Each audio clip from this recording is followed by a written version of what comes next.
بسم اللہ الرحمن الرحیم۔ السلام علیکم۔ حضرت ابو ہریرہ رضی اللہ تعالیٰ عنہ سے مروی ہے کہ نبی کریم صلی اللہ علیہ وآلہ وسلم نے فرمایا، روزہ وہ دن ہے جس دن تم روزہ رکھتے ہو، اور افطار عید الفطر وہ دن ہے جس دن تم افطار کرتے ہو، اور عید الاضحیٰ وہ دن ہے جس دن تم قربانی کرتے ہو۔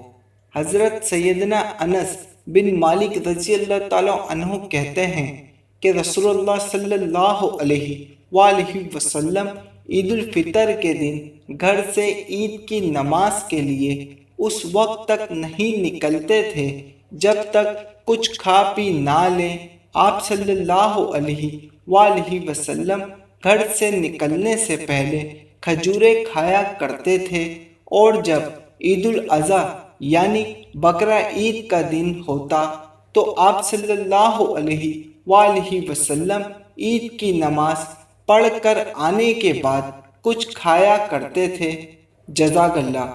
دوستو، اگر کھجوریں میسر نہ ہو تو آپ کچھ اور بھی کھا پی سکتے ہیں۔ ایسا نہ ہو کہ کھجوریں نہ ملیں تو آپ خالی پیٹ ہی چلے جائیں۔